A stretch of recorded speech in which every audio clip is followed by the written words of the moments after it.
கர்த்தர் செய்ய நினைத்த காரியங்களுக்கு விரோதமாக 1000 10,000 தடைகள் வரலாம். அத்தனை தடைகளையும் சுக்கு நூறாக உடைத்தெறிந்து அதன் நடுவிலே உனக்கு செய்ய வேண்டிய காரியங்களை மிக சிறப்பாக செய்து முடிப்பார். தேவரீர் சகலத்தையும் செய்ய வல்லவர். நீர் செய்ய நினைத்தது ஒன்றும் தடைபடாது என்று அறிந்திருக்கிறேன் என்று யோபு பக்தன் சொன்னது போல ஒரு விசை நீயும் அறிக்கை செய்வாயானால் உன் தடைகளை உடைத்து உனக்கு ஒரு அற்புதத்தை செய்து உன்னை மகிமைப்படுத்த கர்த்தர் வல்லவராயிருக்கிறார். கர்த்தருடைய பரிசுத்த நாமத்திற்கு மகிமை உண்டாகட்டும். ஆண்டவராகிய இயேசு கிறிஸ்து நேற்றும் இன்றும் என்றும் மாறாதவராய் மகிமை நிறைந்தவராய் இருக்கிறார்.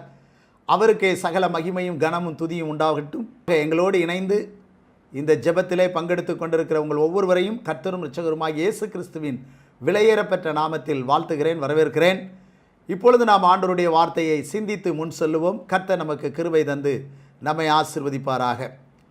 நம்முடைய தியானத்திற்காக ஒரு வசனம், யோபு 42 அதிகாரம் 2 வசனம். தேவரீர் சகலத்தையும் செய்ய வல்லவர், நீர் செய்ய நினைத்தது தடைபடாது என்பதை அறிந்திருக்கிறேன் என்று சொல்லுகிறார்.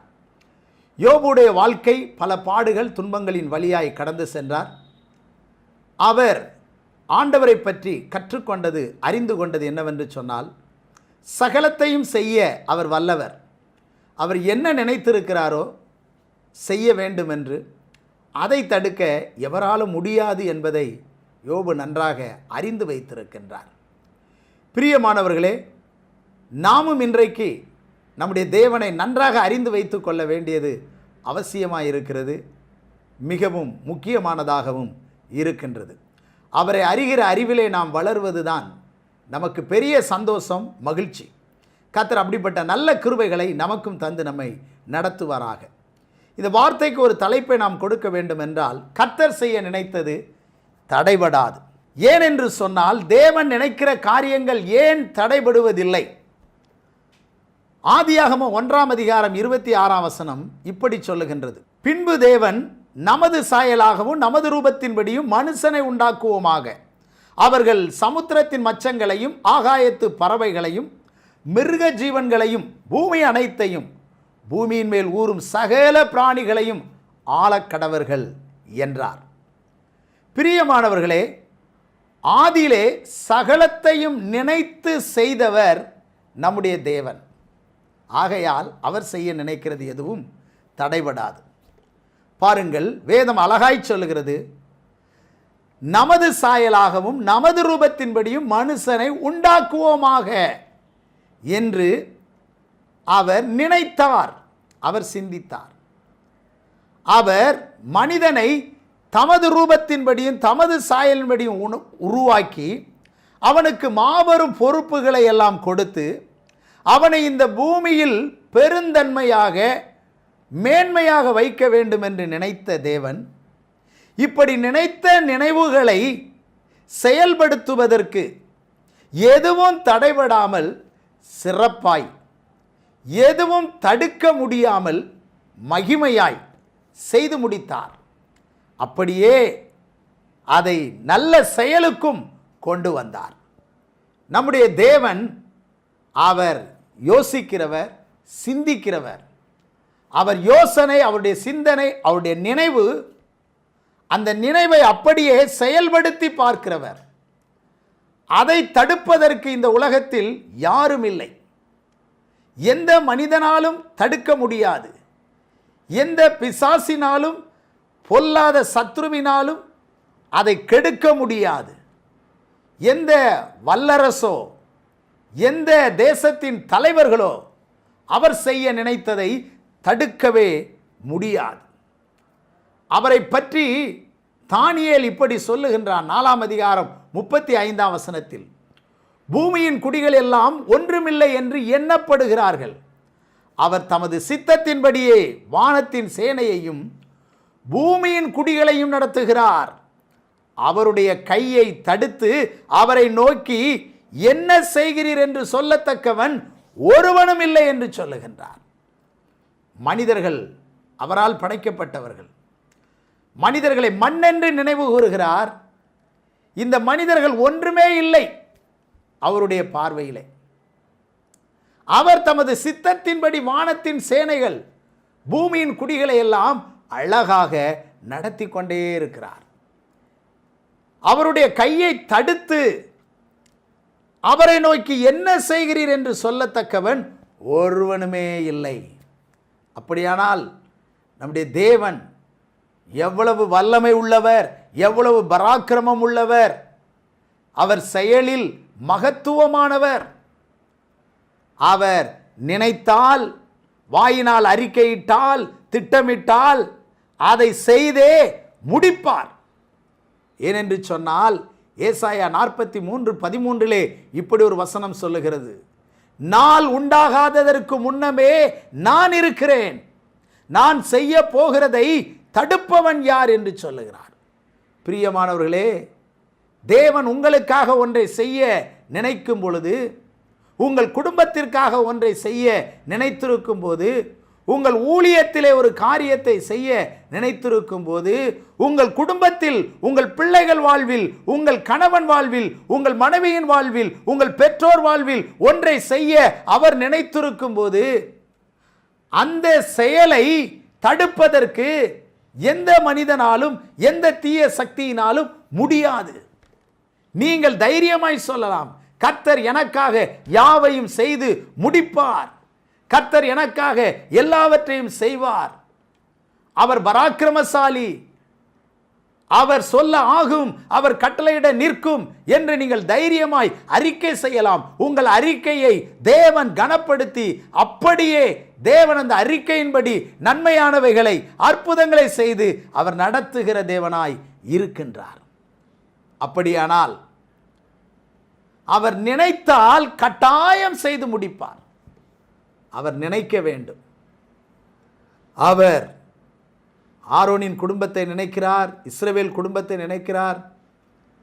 கர்த்தர் நம்மை நினைத்திருக்கிறார், அவர் நம்மை ஆசீர்வதிப்பார் என்று 115ஆம் சங்கீதத்திலே வாசிக்கின்றோம். கர்த்தர் நம்மை நினைக்கிறவராயிருக்கிறார்.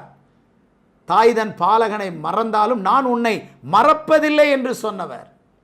ஆண்டவர் நம்மை தம்முடைய கரத்தினாலே உருவாக்கியிருக்கிறபடியினாலே நாம் அவருடைய கரத்திலே அப்படி அச்சு அடையாளமாய் பதிந்து விட்டோம். எனவே தான் என் உள்ளங்கையில் உன்னை வரைந்து வைத்திருக்கிறேன் என்று சொல்லுகிறார். உள்ளங்கையை நாம் மறப்பதில்லை. உள்ளங்கையை ஒவ்வொரு நாளும் எத்தனையோ முறை நாம் பார்த்து கொண்டிருக்கிறோம். அப்படியானால் அவருடைய கரத்தில் வரையப்பட்ட நம்மை நம்முடைய தேவன் எப்பொழுதும் பார்க்கிறார், எப்பொழுதும் நம்மை நினைக்கிறார். நினைக்கிற தேவன் நமக்காக எந்தெந்த நாளிலே என்னென்ன அற்புதங்களை செய்ய வேண்டும் என்று அவர் திட்டமிடுகிறார். அவர் திட்டமிடுதலின்படியே நிச்சயமாக அவைகளை செய்து முடிக்க வல்லவராக இருக்கின்றார். அவர் நினைத்தால் கட்டாயமாய் செய்து முடிப்பார். நம்முடைய தேவன் நினைக்கிற தேவன், அவர் மறக்கிறவர் அல்ல. வேதத்திலே ஒரு வசனத்தை நாம் வாசிக்கிறோம். ஆதியாகமம் 19ஆம் அதிகாரம் 29ஆம் வசனம் இப்படி சொல்லுகின்றது, ஆபிரகாமை நினைத்தார், தேவன் அந்த சமபூமியின் பட்டணங்களை அழிக்கும் போது தேவன் ஆபிரகாமை நினைத்து லோத்து குடியிருந்த பட்டணங்களை தாம் கவிழ்த்து போடுகையில் லோத்தை அந்த அழிவின் நடுவில் இருந்து தப்பி போகும்படி அனுப்பிவிட்டார். ஆபிரகாமை நினைத்தாராம், லோத்தை விடுவித்தாராம். அதை தடுக்க யாராலும் முடியவில்லை. பிரியமானவர்களே, லோத்து குடியிருந்த பட்டணத்தை குறித்து தேவனுக்கு ஒரு திட்டம் இருந்தது. அந்த பட்டணம் பாவம் சாபம் நிறைந்த பட்டணம். அங்குள்ளதான பாவம் தேவ சமூகத்தை போய் எட்டி இருந்தது. இங்கே வந்து எட்டி இருக்கிறதின்படியே அவர்கள் செய்திருக்கிறார்களோ என்று பார்த்து அறியும்படி தேவன் அந்த பட்டணத்திற்கு தம்முடைய தூதர்களை அனுப்பி வைத்தார். அவர்கள் அங்கே செல்வதற்கு முன்பு ஆபிரகாமை சந்தித்தார்கள். ஆபிரகாமிடத்திலே சொன்னார்கள், நான் செய்ய போகிறதை ஆபிரகாமுக்கு மறைப்பேனோ என்று சொன்னார். அவன் தனக்கும் தனக்கு பின்வரும் சந்ததிக்கும் கர்த்தருடைய வழியையும் நியாயத்தையும் காத்து நடவுங்கள் என்று கட்டளையிடுவான் என்பதை நான் அறிந்திருக்கிறேன் என்று சொன்னார்கள். எனவே சோதோமின் அழிவை ஆபிரகாமுக்கு அவர்கள் சொன்ன பொழுது ஆபிரகாம் அந்த சோதோம் குமரா பட்டணத்திற்காக பரிந்து பேசி மன்றாடி அவன் ஜெபிக்கிறவனாயிருக்கின்றான். பிரியமானவர்களே, இந்த வசனத்திலே நாம் வாசிக்கிறோம், தேவன் ஆபிரகாமை நினைத்தார். ஆபிரகாமை எப்படி நினைத்தார்? லோத்துவுக்கு சொந்தக்காரன், சகோதரன், லோத்துவோடு கூட நீண்ட நாள் இருந்தவன் என்று அவர் நினைக்கவில்லை. ஆபிரகாமை நினைத்ததற்கு ஒரு விசேஷம். நினைத்தார் என்று சொன்னால் என்ன காரணத்திற்காக ஆபிரகாமை நினைத்தார்? அவன் பரிந்து பேசி ஜெபிக்கிறவனாக இருந்தான். ஜெபிக்கிற தேவ மனிதர்களை நினைக்கின்றார். லோத்துக்காக அவன் பரிந்து பேசி ஜெபிக்கின்றான். சோதோம் கொமோரா பட்டணத்திற்காக பரிந்து பேசி ஜெபிக்கின்றான். ஜெபிக்கிற தேவனுடைய பிள்ளைகள் தேவனுடைய பார்வையிலே நினைக்கப்படுகிறார்கள். அவர்களுடைய ஜெபங்கள் எல்லாம் தேவனுடைய சமூகத்தில் நினைவு கூறுதலாக வந்து எட்டுகிறது. பிரியமானவர்களே, ஜெபிக்கிறவர்கள் தேவனால் மறக்க முடியாது. ஜெபிக்கிறவர்களை தேவன் கட்டாயம் தன்னுடைய மனதிலே நினைக்கின்றார். எத்தனையோ சான்றுகள் உண்டு. அங்கே அனனியாவிடத்திலே ஆண்டவர் சொல்லுகின்றார், அப்போஸ்தலர் 9ஆம் அதிகாரம் 11ஆம் வசனம், பவுலை குறித்து, அவன் இப்பொழுது ஜெபம் பண்ணுகிறான், அவன் ஜெபம் பண்ணி கொண்டிருக்கிறான் என்பதை தேவன் நினைக்கிறார். அதை அவனுக்கு வெளிப்படுத்துகிறார். அப்போஸ்தலர் 10ஆம் அதிகாரம் 4ஆம் வசனத்தை வாசித்து பார்த்தால், அவனை உற்று பார்த்த ஆண்டவரே என்ன என்றான். அப்பொழுது அவன், உன் ஜெபங்களும் உன் தருமங்களும் தேவனுக்கு நினைப்பூட்டுதலாக அவர் சந்நிதியில் வந்து எட்டியிருக்கிறது. தேவனுக்கு நினைப்பூட்டுதலாக எதை தேவனுக்கு நினைக்க வைத்தது? தேவனை நினைவுகூர வைத்தது என்ன? ஜெபம், தான தருமங்கள். என்னாகமம் 10:9 சொல்லுகிறது, உங்கள் தேசத்தில் உங்களை துன்பப்படுத்தி சத்துருவுக்கு விரோதமாய் யுத்தத்துக்கு போகும்போது பூரிகைகளை பெருந்தொனியாய் முழக்க கடவீர்கள். அப்பொழுது உங்கள் தேவனாகிய கர்த்தருடைய சமூகத்திலே நீங்கள் நினைவுகூரப்பட்டு உங்கள் பகைஞருக்கு நீங்களாகி ரட்சிக்கப்படுவீர்கள். அப்போ எக்காலத்தை ஊதுவது என்று சொன்னால் ஜெபிப்பது, துதிப்பது, உபவாசிப்பது, பாடுவது, ஆண்டவரை ஆராதிப்பது, சுவிசேஷம் அறிவிப்பது, இப்படி தேவநாம மகிமைக்கு ஏதுவாக இந்த ஆவிக்குரிய காரியங்களை நாம் செய்யும் பொழுது தேவனால் நினைவு கூறப்படுகின்றோம், நினைக்கப்படுகிறோம்.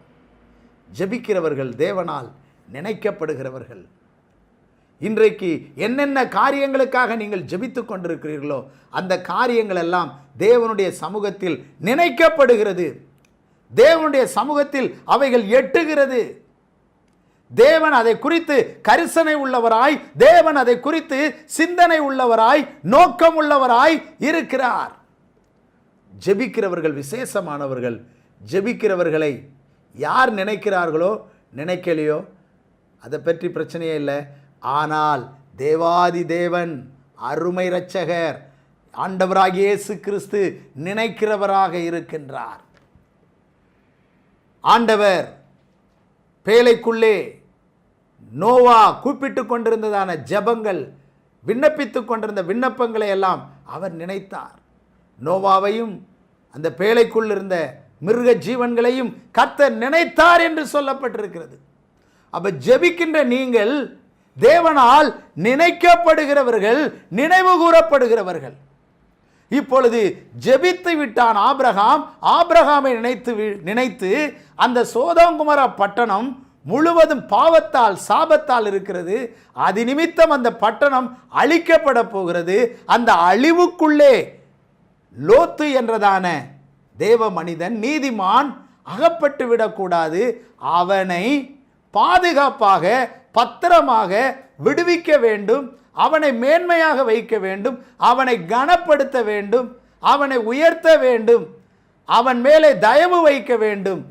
அவனை சிறப்பாக வைக்க வேண்டும் என்று தேவன் உள்ளே தம்முடைய தூதர்களை அனுப்பியிருக்கின்றார். இப்பொழுது அங்கே நடக்கிறது என்னவென்று சொன்னால், வேதம் சொல்லுகின்றது, ஆதியாகமம் 19ஆம் அதிகாரம் 4ஆம் வசனம், அவர்கள் படுக்கும் முன்னே சோதோம் பட்டணத்து மனிதராகிய வாலிபர் முதல் கிழவர் மட்டுமுள்ள ஜனங்கள் அனைவரும் நானா திசையிலும் இருந்து வந்து வீட்டை சூழ்ந்து கொண்டு, பாருங்கள், வீட்டை சூழ்ந்து கொண்டார்கள். விடுவிக்க வந்த தூதர்களுக்கு விரோதமாக தீமை செய்ய வீட்டை சூழ்ந்தார்கள். அது மட்டுமல்ல, 9ஆம் வசனம் வரைக்கும் நீங்கள் வாசித்து பார்த்தால், இப்படி செய்ய வேண்டாம் என்று அந்த பட்டணத்தின் மனிதர்களை சொல்லுகின்றான். என் குடும்பத்தில் என் பிள்ளைகளுக்கு வேண்டுமானாலும் செய்யுங்கள், என் கூரையின் நிழலில் வந்தவர்களுக்கு எந்த தீங்கும் செய்ய வேண்டாம் என்று அவன் சொன்ன பொழுது 9ஆம் வசனம், அதற்கு அவர்கள், அப்பாலே போ, பரதேசியாய் வந்த இவனா நியாயம் பேசுகிறது? அப்பொழுது அவர்களுக்கு செய்வதை பார்க்கிலும் இப்பொழுது அவர்களுக்கு செய்வதை பார்க்கிலும் உனக்கு அதிக பொல்லாப்பு செய்வோம் என்று சொல்லி லோத்து என்பவனை மிகவும் நெருக்கி கதவை உடைக்க கிட்டினார்கள். பிரியமானவர்களே, லோத்தை கிட்டி நெருங்கி போனார்கள். கதவை உடைக்க வேண்டும் என்று நெருங்கினார்கள். அந்த வீட்டை பாழாக்க வேண்டும், லோத்தை அழிக்க வேண்டும், அவன் குடும்பத்தை சீரழிக்க வேண்டும், சிதைக்க வேண்டும் என்று தடைகள், போராட்டங்கள், அவன் விடுதலை பெற விடாதபடிக்கு, அவன் பத்திரமாக பாதுகாக்கப்பட விடாதபடிக்கு தீமைகள் பயங்கரமாக லோத்துவை சூழ்ந்து கொண்டிருக்கின்றது. பிரியமானவர்களே, தேவன் அவனை மேன்மையாக வைக்க வேண்டும், அவனை விடுவிக்க வேண்டும் என்று நல்ல நோக்கத்தோடு வருகிறார். ஆனால் அந்த மேன்மைக்கும் நல்ல நோக்கத்திற்கும் இவனை விடக்கூடாது என்று சொல்லி ஊரே, வாலிபர் முதல் கிழவர்கள் மட்டும் இப்பொழுது லோத்துவுக்கு விரோதமாக தடையை உண்டாக்க, அவனை அழிக்க, அவர்களால் செய்யக்கூடிய நல்ல காரியங்கள் செய்யப்படக்கூடாதபடிக்கு தடைகள் வருகிறது. எனக்கு அன்பானவர்களே, கர்த்தர் உங்களை கூட மேன்மையாய் வைக்க வேண்டும் என்று விரும்புகிறார். உங்கள் பிள்ளைகளை மேன்மையாய் வைக்க வேண்டும் என்று விரும்புகிறார். உங்கள் கணவனை, உங்கள் மனைவியை தேவன் மேன்மையாய் வைக்க வேண்டும் என்று தான் விரும்புகிறார். என்னாகும் 24:1 அதைத்தான் சொல்லுகிறது. இஸ்ரவேலை ஆசீர்வதிப்பதே கர்த்தருக்கு பிரியம். ஆனால் சத்துருவானவன் ஆசீர்வாதத்துக்கு விரோதமாக தடைகளை, உயர்வுக்கு விரோதமாக தடைகளை, பிள்ளைகள், வாலிப பிள்ளைகளுடைய திருமண காரியங்களுக்கு விரோதமாக தடைகளை, தங்களுக்கு நியாயமாய் வர வேண்டிய ஆசீர்வாதங்களை, பெற்றுக்கொள்ள வேண்டிய நன்மைகளை பெற்று அனுபவிக்க முடியாதபடிக்கு தடைகளை, இப்படி பலவிதமான தடைகளை கொண்டு வருகின்றான்.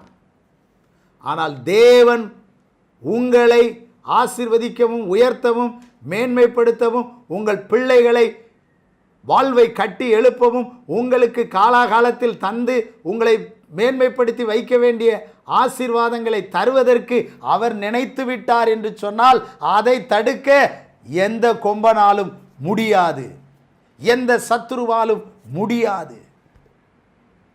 அவருக்கு முன்னால் எந்த தடையும் நிற்க முடியாது. அது யோர்தானா இருக்கலாம், அதை 2ஆய் பிரிப்பார். எரிகோவா இருக்கலாம், அதை உடைத்து போடுவார். செங்கடலாய் இருக்கலாம், அது 2 பக்கம் மதில் சுவராய் நின்றுவிடும்.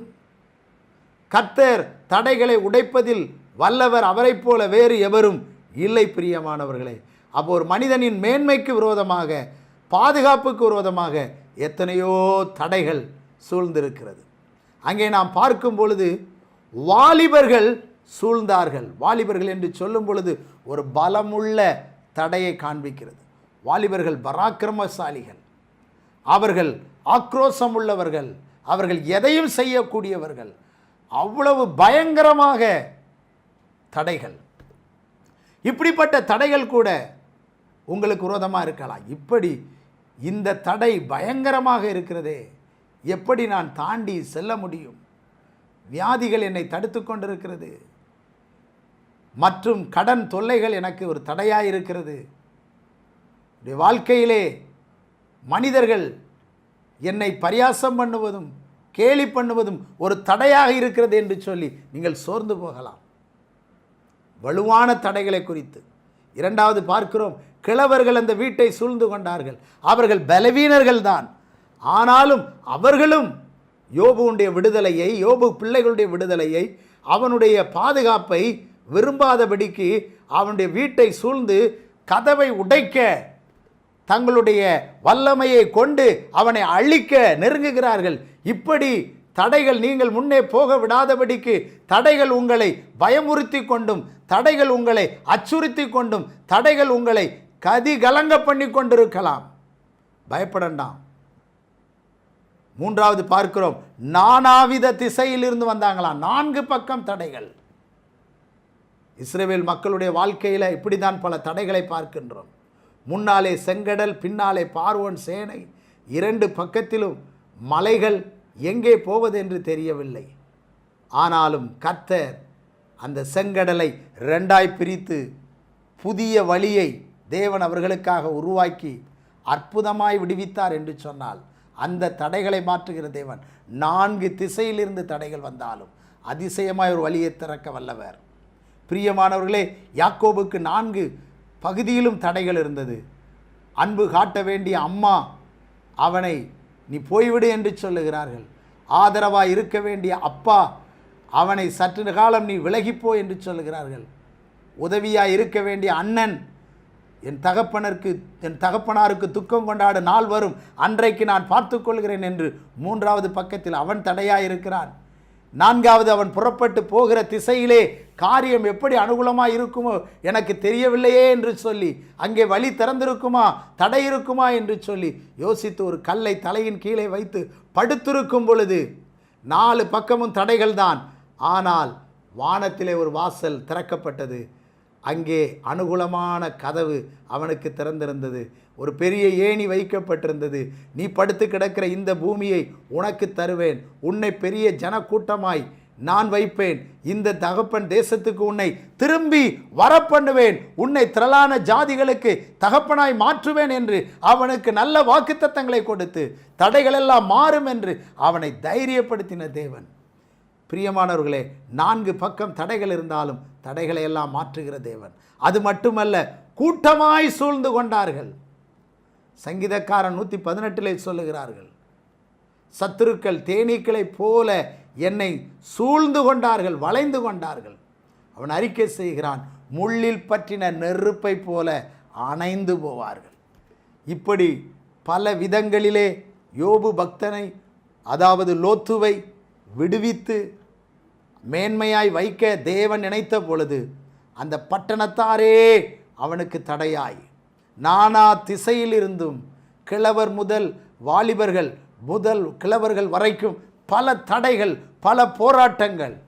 ஆனால் அந்த தடைகளை எல்லாம் தேவன் உடைத்து சுக்குநூறாக்கினார். அவர்களுக்கு குருட்டாட்டம் பிடிக்க வைத்தார். அவர்கள் வாசல்களை தேடி அழுத்து போனார்கள். அத்தனை தடைகளுக்கும் மத்தியிலே லோத்து மனைவி பிள்ளைகளுடைய கைகளை பிடித்து கொண்டு, ஹல்லேலூயா, எல்லா தடைகளுக்குள்ளிருந்தும் வெளியே விடுவித்தார். இன்றைக்கு பிரியமானவர்களே, வியாதி எனக்கு ஒரு தடையாக இருக்கிறதே, காலங்களும் சூழ்நிலைகளும் எனக்கு தடையாக இருக்கிறதே, என் குடும்பத்தில் பலர் எனக்கு சத்துருக்களாக இருக்கிறார்களே, இந்த தடைகளெல்லாம் என்றைக்கு உடையும், என்றைக்கு மாறும் என்று சொல்லி நீங்கள் ஏங்கிக் கொண்டிருக்கலாம், கலங்கிக் கொண்டிருக்கலாம். பயப்படாதிருங்கள். பிரியமானவர்களே, நம்முடைய தேவன் ஒன்றை செய்ய நினைத்து விட்டார் என்று சொன்னால் அதை தடுக்க யாராலும் முடியாது. நம்முடைய தேவன் எப்பொழுது நினைக்கிறார்? ஜெபிக்கிற மனிதர்களை நினைக்கின்றார், ஜெபிக்கிறவர்களை நினைக்கின்றார். எனக்கு அன்பான சகோதரனே, சகோதரியே, உன் ஜெபம் நினைவு கூறப்படுகிறது. எப்படி கொர்நேலியு ஜெபம் நினைக்கப்பட்டதோ அதே போல உன் ஜெபமும் நினைக்கப்பட்டு அந்த ஜெபத்தின் நினைத்து கர்த்தர் அற்புதங்களை, அடையாளங்களை செய்ய முன்வருகிறார். அதை தடுக்க எவராலும் முடியாது. அவர் செய்ய நினைத்த காரியங்களுக்கு விரோதமாக 1000-10,000 தடைகள் வரலாம். அத்தனை தடைகளையும் சுக்கு நூறாக உடைத்தெறிந்து அதன் நடுவிலே உனக்கு ஒரு அற்புதத்தை மிகவும் சிறப்பாக செய்து உன்னை மேன்மைப்படுத்த வல்லவராயிருக்கிறார். தேவரீர் சகலத்தையும் செய்ய வல்லவர், நீர் செய்ய நினைத்தது ஒன்றும் தடைபடாது என்று ஒரு முறை நீயும் அறிக்கை செய். உன் அறிக்கையை பார்க்கிற தேவன் உனக்காக எல்லாவற்றையும் செய்து ஜெயமாய் நடத்துகிறவராயிருக்கிறார். தடைகளை உடைக்கிறவர் நமக்கு முன்னே செல்லுகின்றார். எனவே பிரியமானவர்களே, தடைகளை நீக்கி போடுகிறவர், அவர் செய்ய நினைக்கிற காரியங்களுக்கு தடையாய் எதுவும் இருக்க முடியாது. அவர் அற்புதமாக லோத்துவை மாபெரும் பிரச்சனையிலிருந்து, மாபெரும் போராட்டத்திலிருந்து, மாபெரும் சாபத்துக்குள்ளிருந்து, மாபெரும் பாவ பூமிக்குள்ளிருந்து அதிசயமாய் விடுவித்து காத்தது போல, எல்லா தடைகளையும் முறித்து எரிந்தது போல, இன்றைக்கும் நீ இருக்கின்ற தடைகள், உன்னை சூழ இருக்கிற எந்த தடைகளாக இருந்தாலும் அனைத்தையும் மாற்றி உன்னை விடுவிக்கிற தேவன் உன்னோடு இருக்கிறார். அவர் நிச்சயமாகவே உன்னை விடுவித்து அற்புதமாய் நடத்துவார். உன் வாழ்க்கையில் என்ன செய்ய நினைத்தாரோ அதையெல்லாம் நிச்சயமாக செய்து உன் விண்ணப்பங்கள் வேண்டுதலை நினைத்த தேவன், நினைக்கிற தேவன். எனவே ஜெபிக்கிறவர்கள் ஆசீர்வதிக்கப்பட்டவர்கள். உனக்காக யாரெல்லாம் ஜெபிக்கிறார்களோ அந்த ஜெபங்களை எல்லாம் நினைத்து கர்த்தர் அற்புதங்களை செய்கிறவராக இருக்கிறார். எனவே கர்த்தர் தாமே இந்த நாளில் அவர் செய்ய நினைத்த காரியங்கள் ஒன்றும் தடைபடாது. விசுவாசத்தோடு அவர் முகத்தை பார்த்து முன் செல்லுவோம். கர்த்தர் இந்த வார்த்தைகளை கொண்டு நம்மை ஆசீர்வதிப்பாராக. ஆமேன். நாம் ஜெபிப்போம். அன்பின் பரலோக பிதாவே, உமது குமாரன் இயேசுவின் நாமத்தில் நாங்கள் வருகிறோம். தடைகளை உடைத்து அற்புதங்களையும் அடையாளங்களையும் செய்கிற தேவன், ஆண்டவரே, நீர் எங்களுக்கு முன்னால் போகிறதற்காய் நன்றி.